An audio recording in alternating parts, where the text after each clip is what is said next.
feel go, go, go, go, go, go, go, go. तो अब मैं जो समझाने जा रहा हूँ उसको ध्यान से समझिएगा। ये सपोज़ आपका एक पॉइंट चार्ज है, लेट्स से Q1, और ये आपका एक और पॉइंट चार्ज है, लेट्स से Q2, ठीक है। और इनके बीच का जो सेपरेशन है वो है आपका स्मॉल r। क्या बात क्लियर है इतनी? अच्छा, अभी तक हमने जो भी चार्ज के बारे में पढ़ा था उसमें हमने ये देखा था कि जब पॉजिटिव पॉजिटिव होता है या नेगेटिव नेगेटिव होता है, यानी कि जब लाइक चार्जेस होते हैं तो वो रिपेल करते हैं, है ना। और जब अपोजिट नेचर के होते हैं, यानी कि जब अनलाइक चार्जेस होते हैं जैसे कि पॉजिटिव नेगेटिव या नेगेटिव पॉजिटिव, तो वो अट्रैक्ट करते हैं, ठीक है। अच्छा, अगर मैं आपसे पूछूं कि इस Q2 चार्ज की वजह से इस Q1 चार्ज पर कैसा फोर्स लगेगा, है ना, मतलब कैसा फोर्स होगा, यानी कि उसका नेचर क्या होगा, है ना, रिपल्सिव होगा कि अट्रैक्टिव होगा, और किस डायरेक्शन में लगेगा, है ना। तो ये चीज़ आपको कैसे पता चलेगी? यहाँ तो देखो कोई साइन तो दिया ही नहीं है आपको। यहाँ पे Q1 है, Q2 है, पर कोई साइन नहीं है, ना ही पॉजिटिव दिया है ना ही नेगेटिव दिया है, तो क्या करें? तो देखो, जब भी ऐसी सिचुएशन हो, जब आपको जब चार्ज दे रखा हो और उसमें कोई साइन मेंशन ना हो, तो आपको बाय डिफ़ॉल्ट हमेशा पॉजिटिव ही लेना है, ठीक है। बाय डिफ़ॉल्ट आप इसे पॉजिटिव ही ट्रीट करेंगे।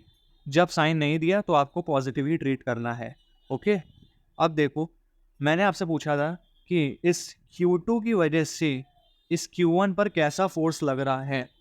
तो देखो, ये जो Q2 है ये पॉजिटिव, और ये जो है Q1 है ये भी पॉजिटिव, दोनों सेम नेचर के, पॉजिटिव पॉजिटिव, तो पॉजिटिव पॉजिटिव रिपेल करते हैं, है ना। तो ये Q2 Q1 को रिपेल करेगा इस डायरेक्शन में, ठीक है। तो फोर्स ऑन चार्ज 1, चार्ज 1 है ये, due to charge Q2। Force on charge 1 due to charge Q2 आपका इस डायरेक्शन में होगा, ठीक है। अब देखो, सीधी सी बात है ना, देखो, अगर ये पॉजिटिव चार्ज है, ये पॉजिटिव चार्ज है, ठीक है, इससे इसकी वजह से अगर आप पूछोगे तो ये प्लस प्लस रिपेल करते हैं, तो आपको इसे देखना होगा, ठीक है, इसे। तो ये इसको धक्का मारेगा इधर की तरफ, समझे। अगर मैं बोलूं कि इस वाले चार्ज की वजह से इस पर कैसा फर्क पड़ेगा, तो भाई ये दोनों भी पॉजिटिव ही तो हैं, तब भी पॉजिटिव थे अब भी पॉजिटिव है, तो इस बार हमें इसको देखना है ना, इसके लिए। तो क्या होगा, ये पॉजिटिव पॉजिटिव रिपेल, तो ये इसको इधर की तरफ धक्का लगाएगा। क्या बात क्लियर है? तो अब यही क्वेश्चन मैं इधर भी अगर अप्लाई करूं इसके लिए, तो प्लस Q2 को प्लस Q1 की वजह से कैसा फोर्स लगेगा, तो जाहिर सी बात है ये प्लस पेन यहाँ रख दो, है ना, प्लस प्लस रिपेल करते हैं, तो ये इसको इधर की तरफ धक्का मारेगा। तो ये हो गया force on charge Q2 due to charge first, ठीक है। ये कैसे लिखना समझ में आ रहा है ना। देखो, जिस पर फोर्स लग रहा है ना, जिस पर फोर्स लग रहा है उसको पहले लिखा, और जो लगा रहा है उसको बाद में लिखा, ठीक है। ये चीज़ यहाँ पे आप मेंशन कर सकते हो चाहे तो, अगर आपको याद रखना हो तो, है ना।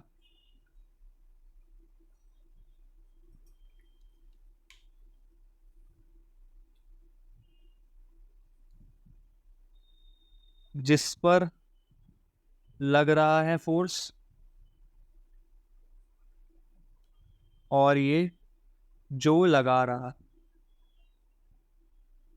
क्या बात क्लियर है? हम फर्स्ट के लिए देख रहे थे, तो फोर्स ऑन फर्स्ट, और कौन लगा रहा है, सेकंड वाला, तो ये हो गया, इसीलिए यहाँ पे F12। इसके केस में हमें देखना है तो ये पहले आएगा, क्योंकि इस पर आप फोर्स लगा रहे हैं और इस पर लगा कौन रहा है, फर्स्ट, तो force on second due to first, ठीक है। तो F21। क्या बात क्लियर है इतनी? आई होप ये पॉइंट आपको क्लियर हो गया होगा। एक बार फिर से देख लो जल्दी से। हमने 2 पॉइंट चार्ज लिए, एक था आपका Q1 Q2, इनके बीच में सेपरेशन स्मॉल r, ठीक है। अब देखो यहाँ पे साइन नहीं मेंशन था, तो मैंने आपको बताया जब साइन मेंशन नहीं होता है तो आपको बाय डिफॉल्ट आपको पॉजिटिव ही कंसिडर करना है। जब आप पॉजिटिव कंसिडर करोगे, तो अब मैंने आपसे पूछा कि इस Q1 पर Q2 की वजह से कैसा फोर्स लगेगा, तो भाई दोनों पॉजिटिव थे, है ना। तो यहाँ पे आप पेन रख दो, हमें Q1 पे देखना है ना, Q1 पर Q2 की वजह से कैसा फोर्स लगेगा, तो प्लस प्लस ये इसको इधर की तरफ धकेलेगा, तो फोर्स ऑन फर्स्ट जिस पर लग रहा है ड्यू टू सेकेंड जो लगा रहा है, ठीक है, तो force on first due to second. अच्छा, सेम कहानी यहाँ के लिए। अब ये Q2 है, ये भी पॉजिटिव है ना, और ये तो ऑलरेडी पॉजिटिव था, तो अब हम इसके लिए देख रहे हैं, है ना, Q2 के लिए, तो ये पॉजिटिव ये पॉजिटिव पॉजिटिव पॉजिटिव धक्का मारेगा इधर की तरफ, तो ये हो गया force on second due to 1। Force on second जिस पर लग रहा है ये सेकेंड, और किसकी वजह से लग रहा है, फर्स्ट की वजह से, force on second due to first, ठीक है। तो एट अ पॉइंट जिस पे भी आप निकाल रहे हो उसको पहले लिख देना, बस इतना है। जिसके लिए आप निकाल रहे हो, फर्स्ट के लिए निकाल रहे हो तो फर्स्ट पहले आएगा, फिर किसकी वजह से लगा रहे हो, सेकंड की वजह से, और अब सेकंड पे जब निकाल रहे हो तो सेकंड पहले आएगा, और किससे लगा रहा है, फर्स्ट लगा रहा है। अब कूलम्स लॉ की स्टेटमेंट हम लोग देख लेते हैं, तो ये क्या कह रहा है, देखो, it states that the force of interaction between any 2 point charges is directly proportional to the product of magnitude of charges, ठीक है, and inversely proportional to the square of distance between them and acts along the straight line joining the 2 charges. तो सबसे पहली बात, अब इतना बड़ा जो स्टेटमेंट है ना, इसको रटने की ज़रूरत नहीं है बिल्कुल भी, ठीक है, इसको रटना नहीं है, हम इसे ध्यान से इजी वे में इसे समझेंगे। जैसे ही मैं आपको इसे समझा दूंगा ना, एक बार इसको डिकोड करके आपके सामने रख दूंगा, आपको खुद ब खुद ये स्टेटमेंट ऑटोमेटिकली याद हो जाएगी।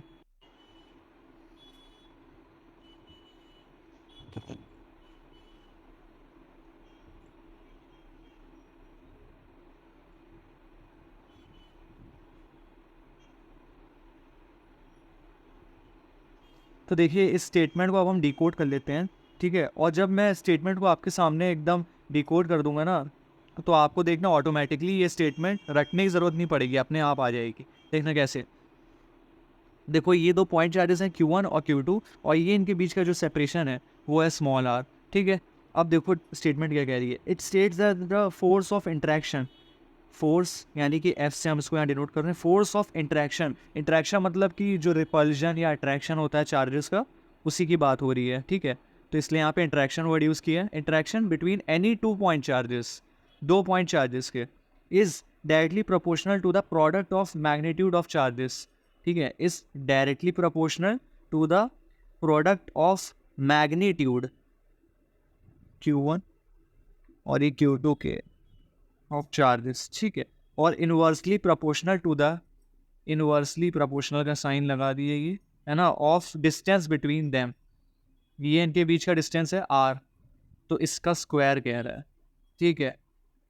तो क्या कह रहा था, पहले यहाँ तक देखो, ठीक है, पहले ये कह रहा था, it states that the force of interaction between any 2 point charges, है ना, तो force of interaction between 2 point charges is directly proportional, directly proportional लिखा है ना, directly proportional to the product of magnitude of charges, product of magnitude, ठीक है, magnitude of charges, इन दोनों चार्जेस के मैग्नीट्यूड के डायरेक्टली प्रोपोर्शनल है आपका ये फोर्स ऑफ इंट्रैक्शन, है ना, एंड इनवर्सली प्रोपोर्शनल, ये इनवर्स का साइन था, ठीक है, इनवर्सली प्रोपोर्शनल किसके, the square of distance between them, इन दोनों के बीच का जो डिस्टेंस है उसके स्क्वायर के इनवर्सली प्रोपोर्शनल है, और and acts along the straight line joining the 2 charges, इन दोनों चार्जेस को ज्वाइन करने वाली ये जो स्ट्रेट लाइन है इनके अलोंग ये एक्ट करता है। अच्छा, अब इसको अगर हम कंबाइन कर दें, अगर हम इसको कंबाइन कर देते हैं तो हमें क्या मिल जाएगा, इसको हटाओगे तो आपको एक कांस्टेंट मिलेगा स्मॉल के, ठीक है, और ये हो जाएगा कि Q1 Q2 bye r square, ठीक, ये हमारा रिजल्ट जो है निकल के आएगा इनको कंबाइन करने पर, ठीक है।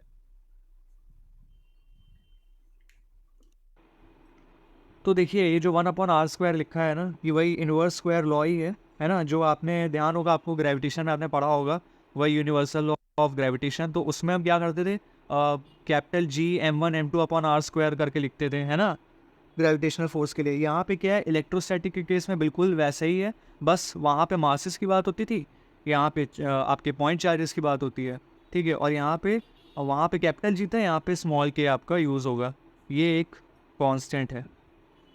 ठीक है, जिसको आप इलेक्ट्रोस्टैटिक फोर्स कांस्टेंट भी कह सकते हैं, ठीक है। और देखो ये जो स्टेटमेंट है इसको हमें बिल्कुल रटने की ज़रूरत नहीं पड़ी। अगर मैं इसे हाइड कर दूँ 1 मिनट के लिए, ठीक है, छुपा देता हूँ, तो अब मैं देखो स्टेटमेंट कैसे बना रहा हूँ। The force of interaction between 2 point charges, ये दोनों पॉइंट चार्जेस का बीच का जो फोर्स ऑफ इंट्रैक्शन होगा is directly proportional to the product of magnitude of the charges and inversely proportional to the square of distance between the two charges, ठीक है। और it acts along the straight line, ये है आपकी straight line joining these two charges, ठीक है। किसके along act कर रहा है? इन दोनों चार्जेस को ज्वाइन करने वाली जो स्ट्रेट लाइन है आपकी, ये इसके अलोंग ही आपका एक्ट कर रहा है, ठीक। देखो बिल्कुल वही है एज इट इज। क्या बात क्लियर है? तो आई होप अब आपको ये स्टेटमेंट अच्छे से क्लियर हो गई होगी, इसमें कुछ आपको रटना भी नहीं पड़ेगा, बस आपको इतना रिलेशन याद रखना है, तो आप ऑटोमेटिकली स्टेटमेंट को फ्रेम कर सकते हैं, ठीक है। अब आगे चलते हैं। तो देखिए ये है हमारा एक्सप्रेशन कूलम्स लॉ के लिए, capital F equals to small k Q1 Q2 upon R square, ठीक। जिसमें आपका स्मॉल k है, ये आपका है इलेक्ट्रोस्टैटिक फोर्स कांस्टेंट, है ना। और इस k की वैल्यू है 1/4 पाई एप्सिलॉन नॉट। इस सिंबल को हम एप्सिलॉन नॉट बोलते हैं और इसका मतलब होता है परमिटिविटी ऑफ फ्री स्पेस या वैक्यूम, ठीक। और इस एप्सिलॉन नॉट की जो वैल्यू है वो होती है 8.85 इंटू 10⁻⁻12। क्या इतनी बात क्लियर है? अच्छा, अब इसी वैल्यू को, ये जो वैल्यू आई है इसको यहाँ पे पुट कर दो, ठीक। तो हमें क्या मिल जाएगा? 1/4 पाई इंटू 8.85 इंटू 10⁻⁻12। जब आप इसको फर्दर सॉल्व करेंगे ना, तो आपको जो वैल्यू मिलेगी वो मिलेगी 9 इंटू 10⁻9, ठीक है, 9 इंटू 10⁻9, ठीक है। तो जो k की वैल्यू होगी वो होगी 9 इंटू 10⁻9।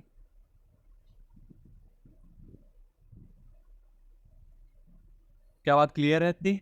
देखो जो स्मॉल k है ना उसको हम लिखते हैं 1/4 pi epsilon not. Epsilon not का मतलब होता है परमिटिविटी ऑफ फ्री स्पेस या वैक्यूम, ठीक। और इस एप्सिलॉन नॉट की जो वैल्यू है वो होती है 8.85 इंटू 10⁻⁻12। जब आप इस वैल्यू को इधर पुट करोगे तो आपको फर्दर सॉल्व करने पे मिल जाएगा 9 इंटू 10⁻9, यानी कि जो स्मॉल k यानी 1/4 पाई एप्सिलॉन नॉट की जो वैल्यू होती है वो होती है 9 इंटू 10⁻9। तो अब हम इसके यूनिट एंड डायमेंशन की बात कर लेते हैं। तो देखो सबसे पहले k के लिए बात करें, है ना, तो अभी हम क्या कर रहे हैं, इसकी SI यूनिट देख रहे हैं, SI यूनिट, ठीक है। पहले k के लिए देखते हैं। तो देखो F इज इक्वल्स टू क्या दिया है, small k Q1 Q2 upon R square. k के लिए निकाल रहे हैं तो k के टर्म्स में लिख लो, k F है, आर स्क्वायर को इधर भेजो और Q1 Q2 डिनोमिनेटर में आएगा, तो क्या बन जाएगा ये k equals to F R square, है ना, आर स्क्वायर को इधर भेजा अपॉन डिनोमिनेटर में Q1 Q2, ठीक है। तो देखो ये फोर्स लिखा है, फोर्स के लिए हम क्या लिख सकते हैं, न्यूटन। आर दिया है, आर यानी कि ये जो डिस्टेंस है ना इसकी बात हो रही है, तो ये हो सकता है मीटर होगा, ठीक है, मीटर, और ये मीटर स्क्वायर। अच्छा, Q1 Q2 कूलम, है ना, चार्ज की क्या होती है, कूलम भी तो होती है, तो दोनों Q हैं तो कूलम स्क्वायर, ठीक है, 2 Q है ना तो कूलम स्क्वायर। तो ये हो जाएगी आपकी k के लिए यूनिट, ठीक। इसकी डायमेंशन की यदि हम बात करें, डायमेंशन की, है ना, मैं यहाँ पे लिख देता हूँ, एक सेकेंड, हेडिंग डाल देते हैं इधर, डायमेंशन, ठीक है। तो डायमेंशन क्या होगी, देखो न्यूटन है यानी फोर्स, तो m1 L1 T-2, है ना, T⁻²। मीटर है तो L से डिनोट करोगे, L, और स्क्वायर दिया तो L⁻², ठीक है। कूलम, अच्छा, करंट का क्या होता है आपको पता है, करंट इक्वल्स टू होता है Q अपॉन T, यानी Q बोले तो चार्ज अपॉन टाइम, है ना। अब चार्ज के टर्म्स में लिखना है तो Q equals to I into T. अब डायमेंशन की बात करें तो करंट के लिए हो जाएगी एम्पियर ए, और टी यानी कि सेकंड, और तो टाइम के लिए हम लिखते हैं यहाँ पे सेकंड के लिए टी, है ना। तो ये हो जाएगी ए टी और 2 बार लिखा है ए टी, है ना। तो इसको हम क्या लिख सकते हैं, M L T minus 2 L to the power 2, ठीक है। इनको मल्टीप्लाई करवा दो तो ए टू द पावर 2 और ये टी की पावर 2, है ना। ऊपर भेजोगे तो एम एल 2 है तो ये एल क्यूब हो जाएगा, टी की पावर -2 है, ए की पावर -2 हो जाएगा ऊपर जाके, है ना। और ये टी की पावर -2, तो ये फाइनली हमें मिल जाएगा एम एल क्यूब टी की power -2 will makes it T की पावर -4 ए -2, ठीक, फाइन। ये आपको मिल जाएगा। क्या बात क्लियर है। एम एल की पावर 3 टी की पावर -4 ए की पावर -2, ठीक है। तो ये हो गई आपकी डायमेंशन। और जो यूनिट होगी एसआई वो है न्यूटन मीटर स्क्वायर पर कूलम स्क्वायर। तो वो यहाँ पे लिख सकते हो आप, न्यूटन मीटर स्क्वायर पर कूलम स्क्वायर, ठीक है। अब इसी को आप सीजीएस में भी लिख सकते हो, जैसे small k equals to 9 into 10 to the power 9 newton metre square पर कूलम स्क्वायर है। तो देखो जो आपका 1 न्यूटन होता है ना, वो 10 टू द पावर 5 डाइन के इक्वल होता है, ठीक। 1 मीटर की हम बात करें तो ये होता है 100 सेंटीमीटर के बराबर, ये बात आपको पता है। और यदि हम बात करें कूलम के लिए, है ना, 1 कूलम, तो ये होगा 3 into 10 to the power 9 stat coulomb के बराबर। क्या इतनी बात आपको क्लियर है। तो यदि मैं इसको सॉल्व करूं अगर यहाँ पे पुट करके 9 into 10 to the power 9 into newton की जगह पे 10 टू द पावर 5 डाइन आपका आएगा, है ना। और यहाँ पे अभी इसलिए लिख रहे ताकि कंफ्यूजन ना हो। और मीटर स्क्वायर की जगह पे आप लिख सकते हो 10 टू द पावर 2, है ना। और कूलम की जगह पे नीचे लिख दो 3 into 10 to the power 9 stat coulomb, 3 into 10 to the power 9 का होल स्क्वायर। क्या बात क्लियर है। इसको जब आप फर्दर सॉल्व करोगे तो यू विल गेट, देखो मीटर स्क्वायर है तो ये 10 टू द पावर 4 हो जाएगा, ठीक है। ये चीज़ यहाँ पे करेक्ट कर लो, ये 10 की पावर 4 हो जाएगा क्योंकि मीटर स्क्वायर गिवन है, ठीक है। तो बाकी तो सब ठीक है आपका इधर। तो इसको जब आप सॉल्व करेंगे तो आपको मिलेगा 1, ठीक है। इसको ओवरऑल जब आप सॉल्व करेंगे तो 1 वैल्यू मिलेगी, 1 dyne centimetre square upon that coulomb square, ठीक है। तो ये हो जाएगी आपकी CGS। क्या बात क्लियर है। ये SI थी, है ना, और ये आपको मिल गई CGS फॉर्म में। आई होप ये आपको अच्छे से क्लियर हो गया होगा इतना पार्ट। आगे चलते हैं।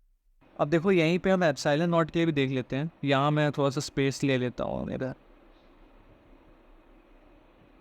ठीक है। एप्सिलॉन नॉट के लिए हम देख लेते हैं यहाँ पे। तो देखो k is equals to 1/4 pi epsilon naught, small k is equals to 1/4 pi epsilon naught, ठीक। अब एप्सिलॉन नॉट के टर्म्स में देखें तो क्या होगा, एप्सिलॉन नॉट इसको इधर भेजो और स्मॉल के नीचे आ जाएगा तो 1/4 पाई k। अच्छा 4 पाई जो टर्म है, 4 हो चाहे पाई हो, ठीक है। तो इसका कोई एज सच वो यूनिट या डायमेंशन थोड़ी ना है, पाई का कोई एज सच यूनिट या डायमेंशन थोड़ी ना है, ना 4 का है। तो हम यहाँ पे सिर्फ 1/k के लिए देखेंगे, है ना, ठीक। तो epsilon naught is equals to 1/k। क्या बात क्लियर है। Epsilon naught is equals to 1/k के लिए देख रहे हैं। तो देखो तो यूनिट कितनी हो जाएगी एप्सिलॉन नॉट की यूनिट, देखो के लिए हमने निकाला था, है ना। तो FR²/Q1 Q2 करके जब निकाला तो हमें फाइनली कितना मिला था, न्यूटन मीटर स्क्वायर पर कूलम स्क्वायर। तो एप्सिलॉन नॉट क्या है, 1/k, है ना, स्मॉल का। तो ये हो गया है 1 न्यूटन मीटर स्क्वायर पर कूलम स्क्वायर। इसी को उल्टा कर दो, उधर ऊपर भेज दो, तो ये हो जाएगा coulomb square upon newton metre square, ठीक है। तो ये हो गई आपकी के की यूनिट। तो इसको दूसरे पेन से हाईलाइट कर देते हैं यार, है ना। तो ये इतना पार्ट ये आपका हो जाएगा एप्सिलॉन नॉट के लिए, ठीक। ये एप्सिलॉन नॉट की यूनिट है। अच्छा तो यहाँ पे भी हम लिख देते हैं coulomb square upon newton metre square, ठीक है। और क्या लिख सकते हो, कूलम स्क्वायर, ठीक है, इसको ऊपर भेजोगे, है ना, इसको ऊपर भेजोगे तो क्या हो जाएगा, Nm-2।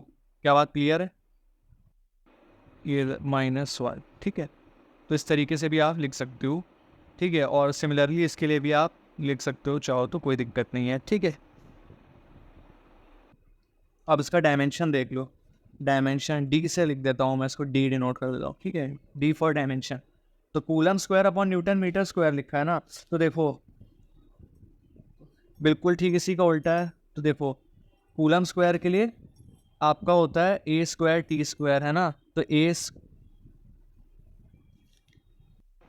तो देखो डायमेंशन देख लेते हैं इसकी, है ना, coulomb square upon newton metre square, देखो डी से डिनोट कर दिया है यहाँ पे, है ना। तो क्या होगा, देखो यहाँ पे हमने न्यूटन मीटर स्क्वायर पर कूलम स्क्वायर था यहाँ पे, है ना। अब देखो कूलम स्क्वायर के लिए क्या होगा, 80 ले रखा था, तो वही चीज़ यहाँ लिख दोगे, 80, है ना। और ये एज इट इज़ नीचे की तरफ M1L1T -2 और ये L स्क्वायर। क्या बात क्लियर है। अब इसको सॉल्व करेंगे तो क्या मिलेगा,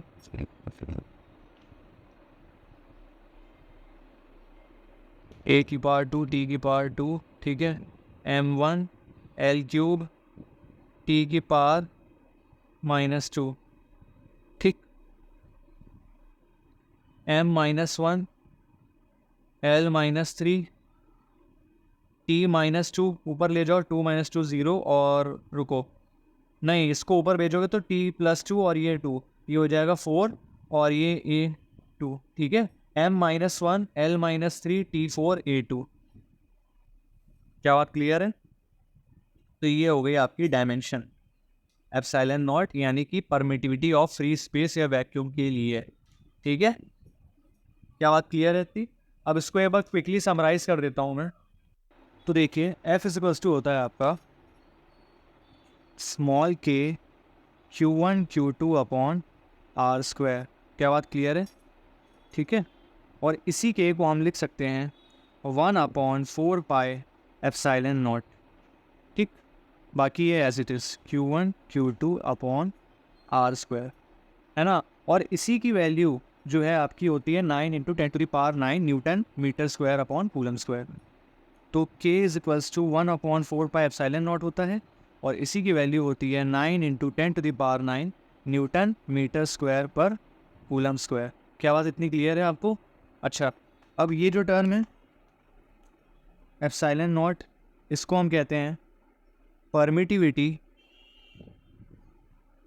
ऑफ फ्री स्पेस, ठीक है, या वैक्यूम, है ना। और इसकी वैल्यू जो होती है वो होती है 8.85 × 10⁻⁻12 coulomb square upon newton metre square.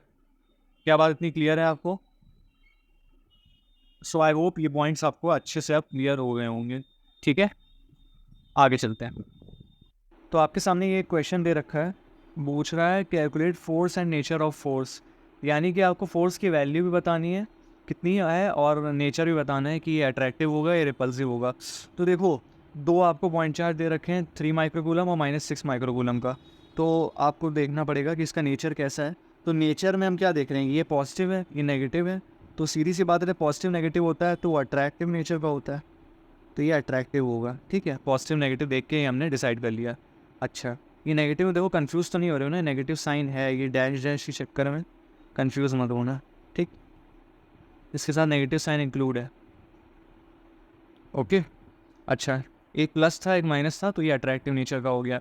अच्छा, अब क्या पूछ रहा है, फोर्स बतानी है हमें।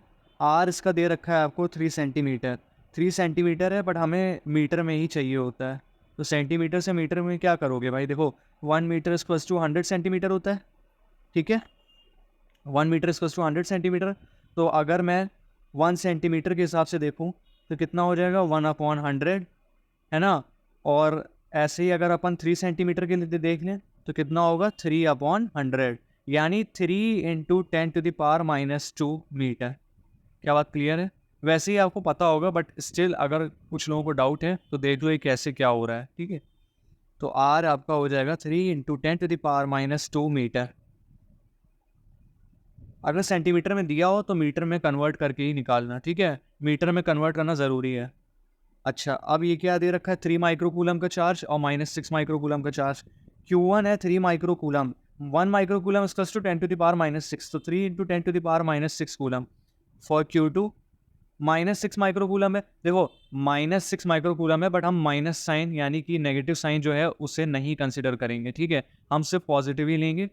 Q2 आपको -6 माइक्रोकूलम दे रखा है, तो -6 माइक्रोकूलम है, तो ये 6 into 10 to the power -6 coulomb होगा। अब आप सोच रहे होंगे कि यहाँ नेगेटिव साइन क्यों नहीं लिया, -6 दे रखा है ना।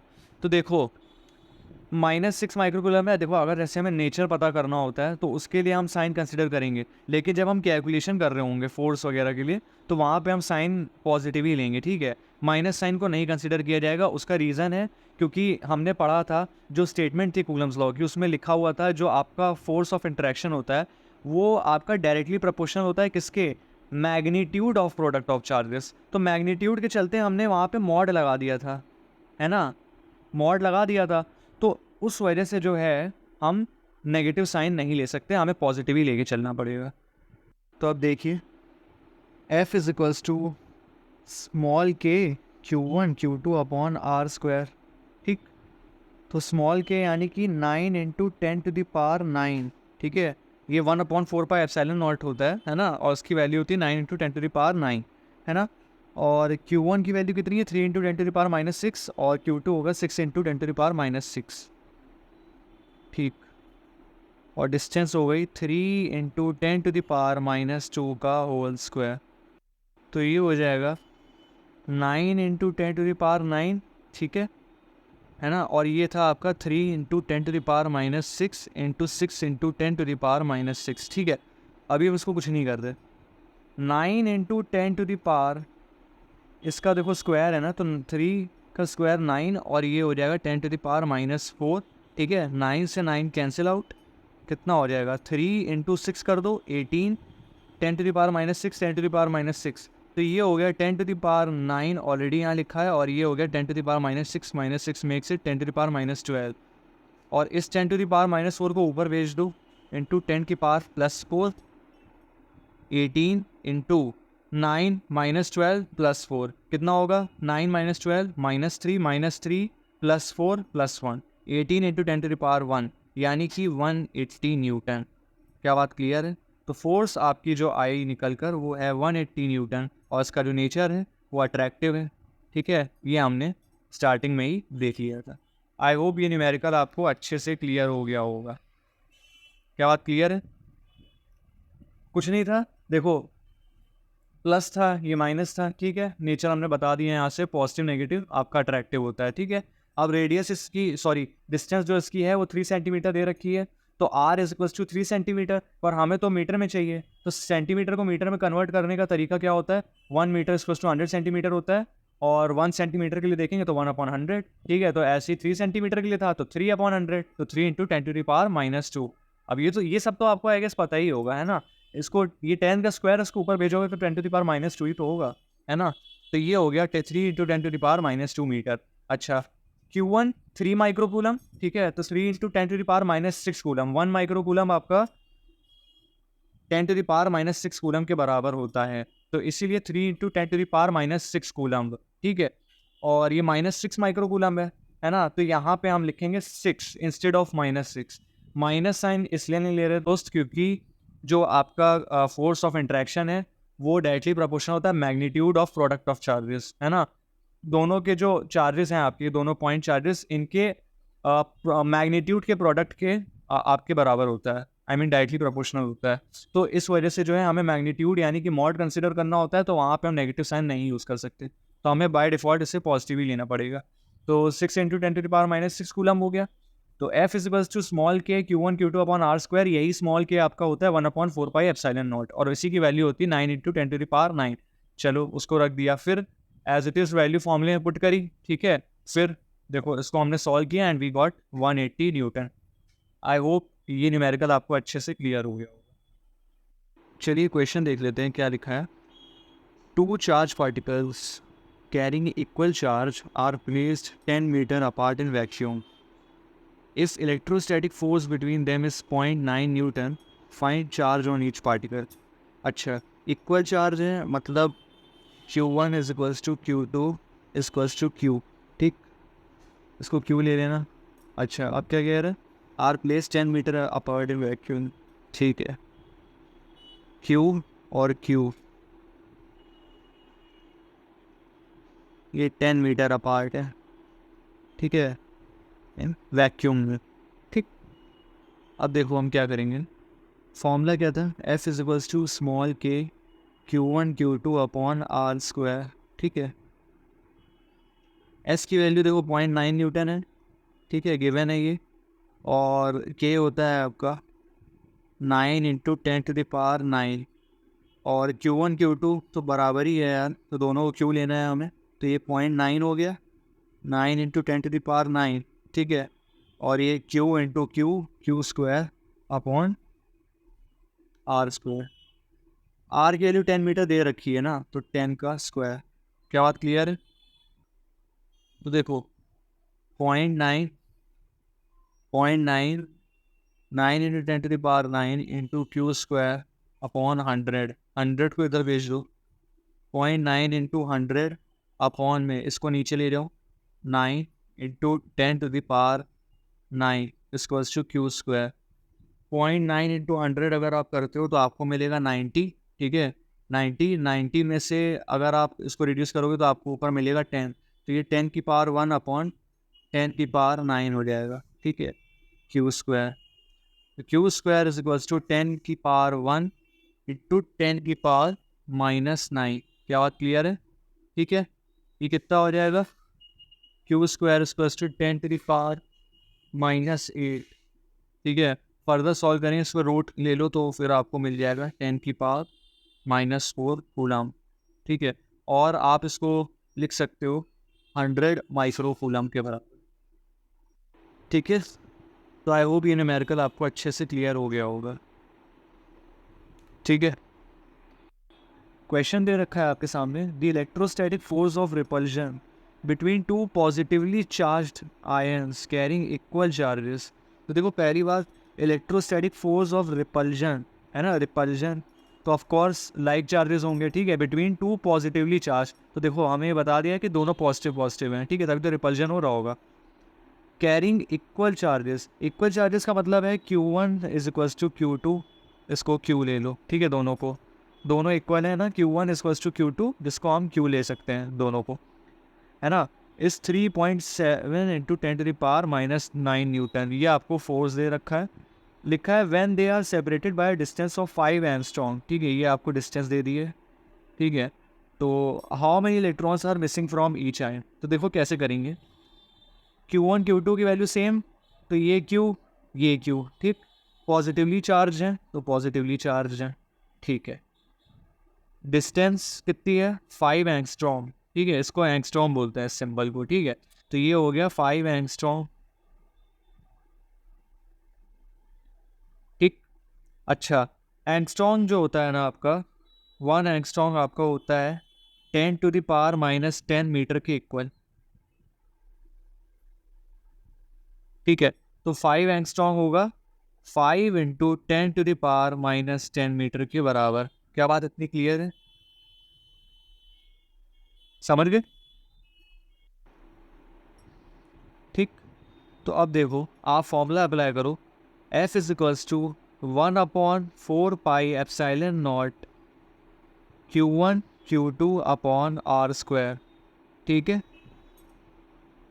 तो 1/4πε0 की वैल्यू 9 इंटू 10⁻9, Q1 Q2 है ना, दोनों सेम है, ये भी Q ये भी Q, ठीक है, तो Q स्क्वायर R स्क्वायर, तो R कितना है भाई, 5 इंटू 10⁻⁻10 का स्क्वायर, ठीक। और फोर्स की वैल्यू दे रखी है 3.7 इंटू 10⁻⁻9 न्यूटन, तो 3.7 इंटू 10⁻⁻9, ठीक है, Q 9 into 10⁻9 into Q square upon 5 into 10⁻⁻10 का स्क्वायर, इसको उधर भेज दो, 3.7 इंटू, इसको थोड़ा सॉल्व करें अगर, तो ये कितना हो जाएगा, 25 इंटू 10⁻⁻20, क्या बात क्लियर है, अपॉन में 9 into 10⁻9 equals to Q square. ठीक, अब देखो क्या करेंगे, इसको भी ऊपर भेज दो, है ना, 10⁻⁹ वाले को। तो 3.7 into 25 into 10⁻⁻20 into 10⁻⁹ upon 9 equals to Q square. एक चीज़ इसमें मिस हो रही है, देखो देखो 3.7 इंटू 10⁻⁹ था, ठीक है, यहाँ पे तो हमने वो चीज़ मेंशन ही नहीं करी, तो ये 10⁻⁹ है, ठीक है, तो इस चीज़ को ध्यान रखना। फिर ये 10⁻⁹ को ऊपर भेजा है ना, तो 10⁻⁹ यहाँ पे मैं लिख देता हूँ इंटू 10⁻⁹। जो कंफ्यूज मत होना, 3.7 इंटू 10⁻⁹ था, ठीक है, अब वो 10⁻⁹ लगाना भूल गया था मैं बाय मिस्टेक, तो 3.7 इंटू 10⁻⁹, ठीक है, और ये ऊपर भेजा 25 इंटू 10⁻⁻20 अपॉन में 9 इंटू 10⁻⁹, ठीक है। अब इसी 10⁻⁹ को हम भेजेंगे ऊपर, तो क्या हो गया, दो हमें मिल गए 10⁻⁹ 10⁻⁹। तो देखो इतने पार्ट को यदि सॉल्व करोगे, ठीक है, तो ये आपको 10.277 समथिंग कुछ करके मिलेगा, तो ये 10.28 ले लो, ठीक है, 10.28 आप कैलसी में सॉल्व करके देख लेना, आपको आंसर मिल जाएगा। और ये -20 -9 कितना होता है, माइनस का 38, क्योंकि देखो -20 -9 मेक्स इट -29, -29 -9 हो जाएगा आपका -38 इक्वल्स टू क्यू स्क्वायर।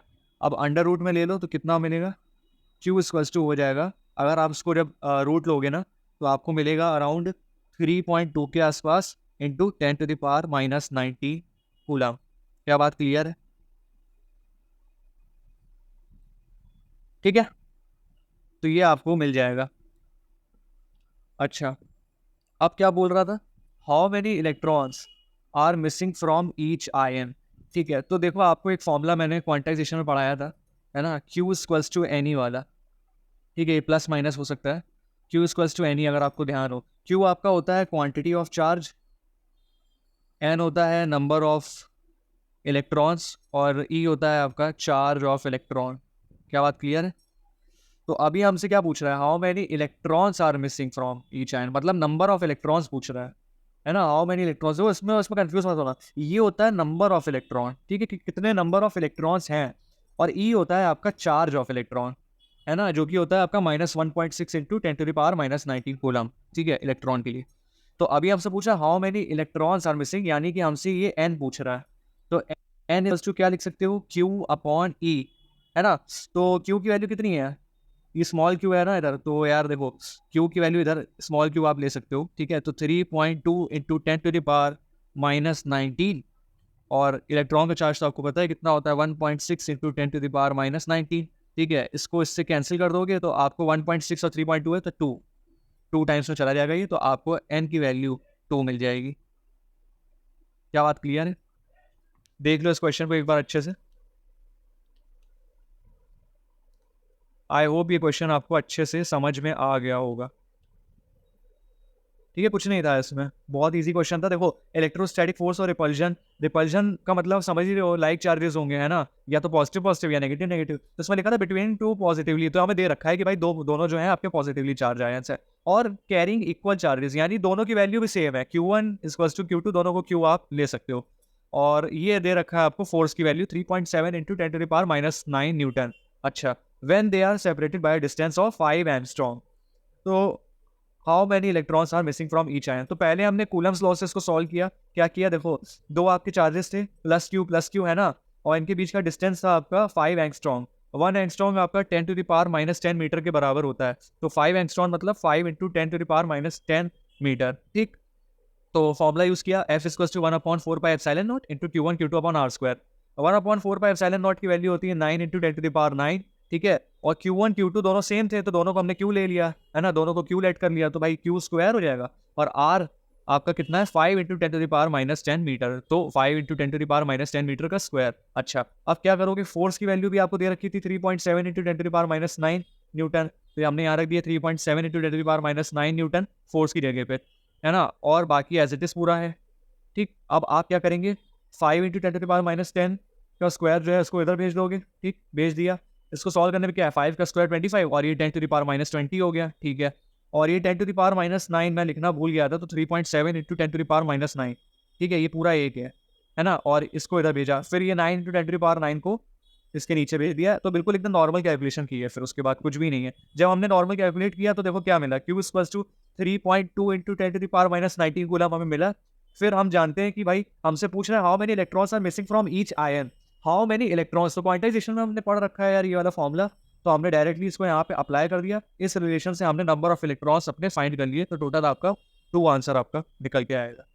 ठीक है, तो जो नंबर ऑफ इलेक्ट्रॉन्स आपके मिसिंग होंगे ईच आयन से वो होंगे 2। ठीक है, 2 electrons missing from each ion. क्या बात क्लियर है? सो आई होप ये न्यूमेरिकल आपको अच्छे से क्लियर हो गया होगा। अब हम लोग कूलम्स लॉ की लिमिटेशंस को डिस्कस कर लेते हैं। तो देखो क्या लिखा है, it can be applied for static charges only.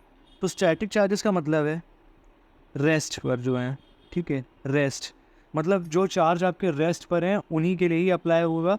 पर इसका मतलब ये बिल्कुल नहीं है कि जैसे मान लो एक कोई चार्ज है Q1 और एक और कोई चार्ज है Q2, ठीक है, तो ऐसा बिल्कुल भी नहीं है कि दोनों रेस्ट पे होना ज़रूरी है। ठीक है, दोनों रेस्ट पर हो ऐसा ज़रूरी नहीं है। मतलब अगर ये रेस्ट पर है Q1 और Q2 भी रेस्ट पे है तो आप लगा सकते हो कूलम्स लॉ, कोई दिक्कत नहीं है। ठीक है, पर अगर Q1 Q2 जो है दोनों मोशन में आ जाएं, है ना, दोनों मोशन में आ जाएं, ठीक है, Q1 भी मोशन में Q2 भी मोशन में, तब आप इसे अप्लाई नहीं कर सकते।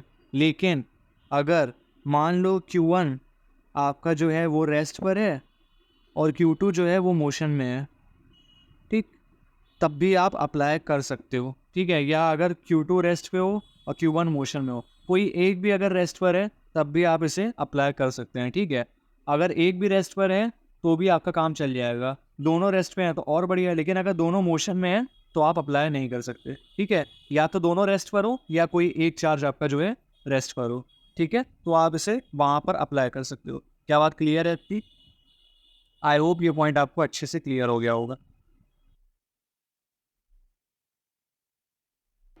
कूलम्स लॉ देखो जो आपका होता है ना, वो आपका पॉइंट चार्जेस के लिए ही वैलिड होता है। यानी कि जो स्मॉल साइज चार्ज होंगे, आपके स्मॉल चार्जेस होंगे इतने से, ठीक है, एकदम छोटे चार्जेस, उसके लिए ही आपका जो कूलम्स लॉ है वैलिड होगा।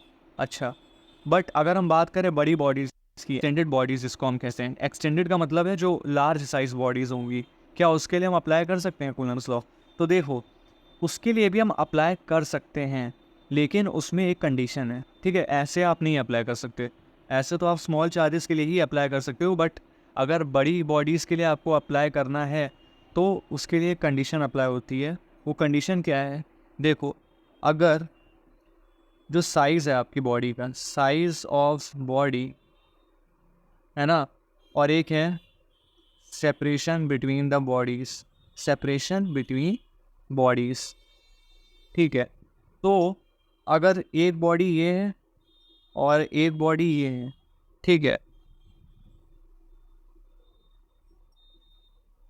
ठीक है, 1 2, एक ये बॉडी है एक ये बॉडी है, अगर इनके बीच की जो दूरी है, इनका जो सेपरेशन है, ठीक है, ये सेपरेशन बिटवीन द बॉडीज, ठीक है ना, अगर ये separation of between bodies much much greater than हो जाए साइज ऑफ द बॉडी, तब ये एक्सटेंडेड बॉडीज के लिए भी पॉसिबल है। मतलब समझ पा रहे हो क्या कहना चाह रहा हूँ?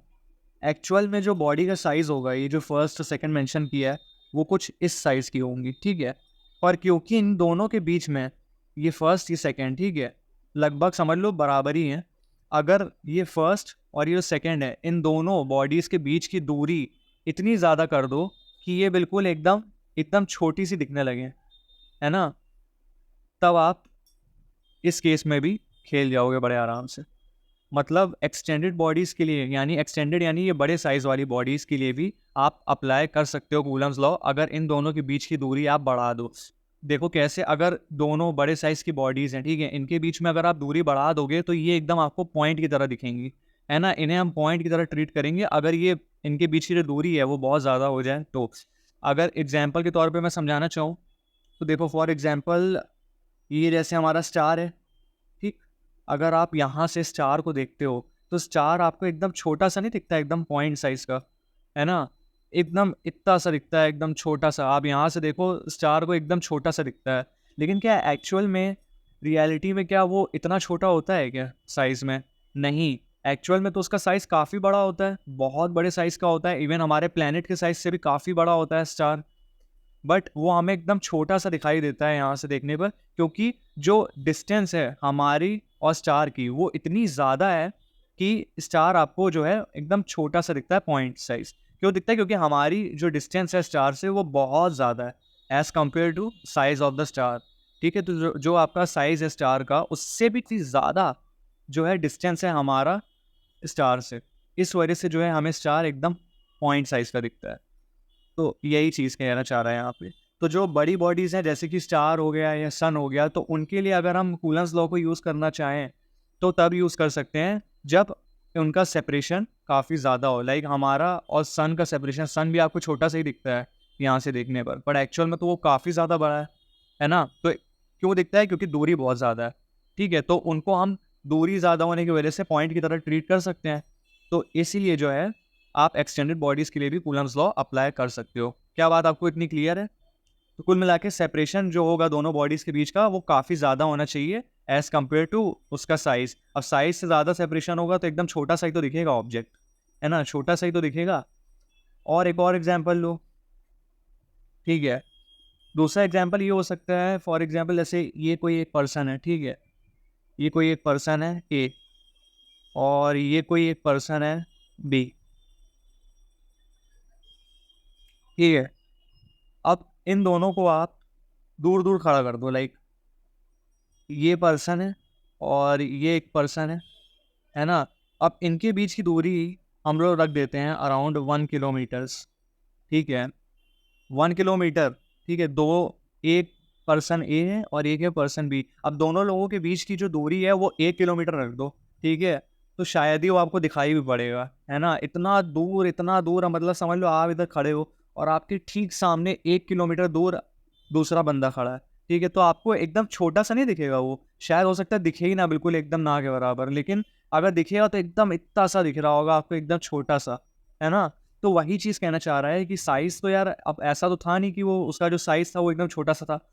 साइज़ तो उसका बड़ा था, बट क्योंकि जो सेपरेशन है वो इतनी ज़्यादा है, इस वजह से वो हमें एकदम छोटा-सा दिख रहा है। तो इसीलिए हम उसको एक पॉइंट की तरह ट्रीट कर रहे हैं यहाँ पर, है ना? तो जो सेपरेशन है अगर उसको साइज़ के कंपैरिज़न में बहुत ज़्यादा कर दोगे, तो हम एक्सटेंडेड बॉडीज़ के लिए भी अप्लाई कर सकते हैं कूलम्स लॉ, ठीक है? अदरवाइज़ तो आपको यही ध्यान रखना है कि जो आपका कूलम्स लॉ है वो आपका स्मॉल चार्जेज़ यानी कि जो पॉइंट चार्जेज़ होंगे उसके लिए अप्लाई होता है। बाकी एक्सटेंडेड बॉडीज़ के लिए तो अगर हम सेपरेशन को बढ़ा देते हैं, तो उस बड़ी साइज़ की बॉडी को भी हम एक पॉइंट की तरह ट्रीट कर सकते हैं, क्योंकि दूरी बहुत ज़्यादा है ना? तो आप उसको पॉइंट की तरह ट्रीट कर सकते हो, तो अगेन यही वाली कंडीशन जो है आपको मिल जाएगी। इसलिए हम कूलम्स लॉ एक्सटेंडेड बॉडीज़ के लिए भी अप्लाई कर सकते हैं।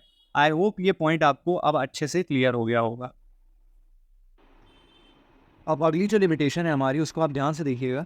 जो आपका सेपरेशन होता है ना, सेपरेशन बिटवीन द चार्जेस, ये जो सेपरेशन है आर, स्मॉल आर, वो ग्रेटर होनी चाहिए आपकी न्यूक्लियर साइज से, that is 10 to the power -15 metre. तो जो आर है आपका आर, ये सेपरेशन आपकी ग्रेटर होनी चाहिए 10 टू द पावर -15 मीटर से, ठीक है? अगर ये आर आपकी 10 टू द पावर -15 मीटर से कम हुई तो वहाँ पे आपका कूलम्स लॉ वैलिड नहीं है, ठीक है? वहाँ पे आप नहीं अप्लाई कर पाएंगे। क्या बात क्लियर है? इसको ध्यान से समझते हैं। देखो, अगर हम एटम की बात करें, एटम की, ठीक है? तो ये रहा आपका न्यूक्लियस। मैं विड्रॉ कर देता हूँ, ठीक? न्यूक्लियस है ना? और न्यूक्लियस के अबाउट जो है आपका इलेक्ट्रॉन ऑर्बिट में रिवॉल्व करता है, ठीक है? तो न्यूक्लियस के अंदर होते हैं आपके प्रोटॉन, पॉजिटिवली चार्ज होते हैं, है ना? और यहाँ आपका इलेक्ट्रॉन है, ठीक? वो ऑर्बिट में रिवॉल्व करता रहता है। फाइन। अब देखो, न्यूक्लियस, जो न्यूक्लियस होता है ना, न्यूक्लियस का साइज़ यानी कि जो उसकी रेडियस होती है वो 10 टू द पावर -15 मीटर होती है, ठीक है? तो ये होती है आपकी 10 टू द पावर -15 मीटर के अबाउट, ठीक है? 10 टू द पावर -15 मीटर। क्या बात क्लियर है ना? और यदि मैं इसकी बात करूं, ठीक है, जो एटम का रेडियस अगर हम देखें, पूरे एटम के लिए अगर हम देखें, तो वो अराउंड होता है आपका 10⁻⁻10 मीटर के। क्या बात क्लियर है? तो देखो, जो न्यूक्लियस के अंदर ये जो प्रोटॉन है ना, प्रोटॉन वो आपका पॉजिटिवली चार्ज है, और जो इसके बाहर अगर हम देखें तो ये इलेक्ट्रॉन है जो कि नेगेटिवली चार्ज है, ठीक है।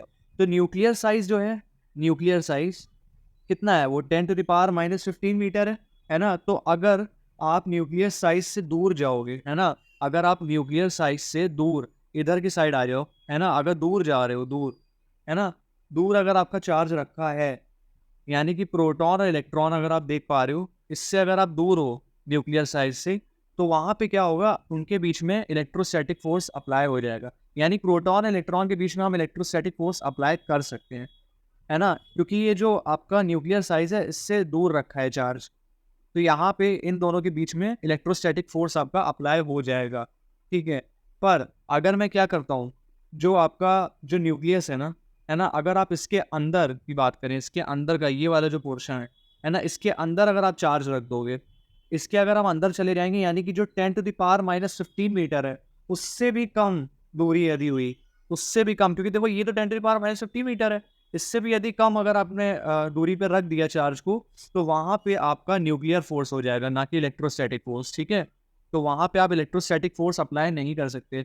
इलेक्ट्रोस्टैटिक फोर्स अप्लाई करने के लिए दूरी इतनी होनी चाहिए, ठीक है। लेकिन अगर आप जब न्यूक्लियर साइज जो कि 10⁻⁻15 मीटर है, उससे भी कम दूरी में अगर आप आ रहे हो, उसके रेडार में इससे भी कम में अभी अगर आप आ रहे हो, तो वहाँ पे न्यूक्लियर फोर्स आपकी एक्टिव होंगी, ठीक है। तो न्यूक्लियर फोर्स वहाँ पे काम करेगी, इलेक्ट्रोस्टैटिक फोर्स नहीं, ठीक है। और वो काफ़ी ज़्यादा स्ट्रांग होती है, तो काफ़ी जो है आपकी स्ट्रांग न्यूक्लियर फोर्स वहाँ पे एक्ट करेगी, ना कि इलेक्ट्रोस्टैटिक।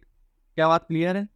तो इस वजह से जो है हमारा जो डिस्टेंस है, यानी कि जो सेपरेशन है, वो 10⁻⁻15 मीटर, यानी कि एक न्यूक्लियर साइज के कंपैरिजन में ग्रेटर होना चाहिए, ठीक है, सो दैट आपका इलेक्ट्रोस्टैटिक फोर्स वहाँ पे लग सके, एंड आप वहाँ पे कूलर्स लॉ इजीली अप्लाई कर पाओ। सो आज के लिए इतना ही। अगर आपको वीडियो अच्छी लगी हो तो वीडियो को लाइक कीजिएगा, अपने फ्रेंड्स के साथ जितना ज़्यादा हो सकता है शेयर कीजिएगा, और मेरे चैनल को सब्सक्राइब करना मत भूलिएगा। Thank you so much for watching and have a nice day.